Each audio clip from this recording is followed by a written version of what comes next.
And welcome back! We're still talking about literary criticism, and this time we're touching on feminism, a hot topic these days. Now, feminism, as you probably already guessed, examines women in literature. But it's not just women, it's really the tension between male and female imagery within a piece of literature. Now, originally, feminism worked kind of like new criticism with a presupposed opposition.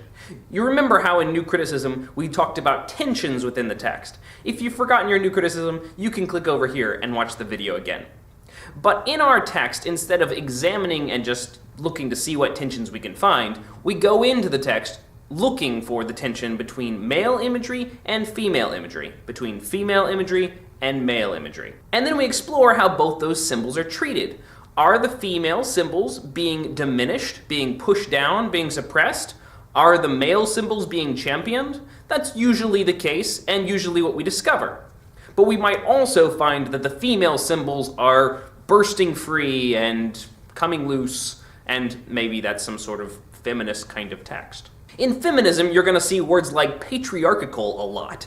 Patriarchal comes from the word patriarch, which means father. And so in feminist criticism, you're going to be looking for the ways that fatherly figures or strong male figures seem to dominate and control the literature. The goal of feminism is to expose that and to point out that the females are not treated as fairly. It's also extremely important to realize that we're talking male and female symbolism. We aren't just talking male and female characters. Certainly there might be some interesting things to say about the way the female characters are treated or the way the male characters are treated within a text, but it's important to note that it goes beyond that. We're talking about anything that deals with the idea of the male or the female.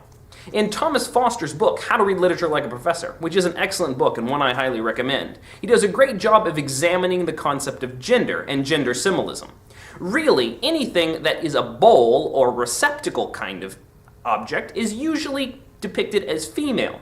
Anything that is a key or a tower or something pointy is generally depicted as the male. So keeping your eyes out for that kind of imagery can help you to see what a feminist is looking for. Now you might notice that a pen or a pencil also falls into the realm of male symbolism.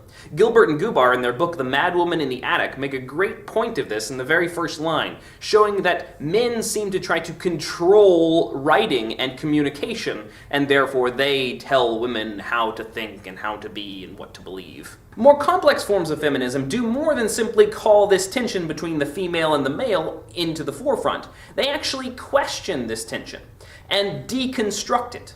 What does it mean to be female? What does it mean to be male? If you wanted to do this deconstructive feminism, you can feel free to. You just would go use the theory of deconstruction and apply it to the tension between male and female. You can rewatch my video on deconstruction right here. So that's the basic theory of feminism. Now don't forget, you don't have to be a woman to be a feminist and to look at things from a feminist perspective. It's an interesting theory, no matter who you are. Thanks for watching. You can click on one of the links over here and watch one of the other literary criticism videos, or click here to subscribe. Click on the word literary criticism, and you can watch the introduction video again. I'll see you next time.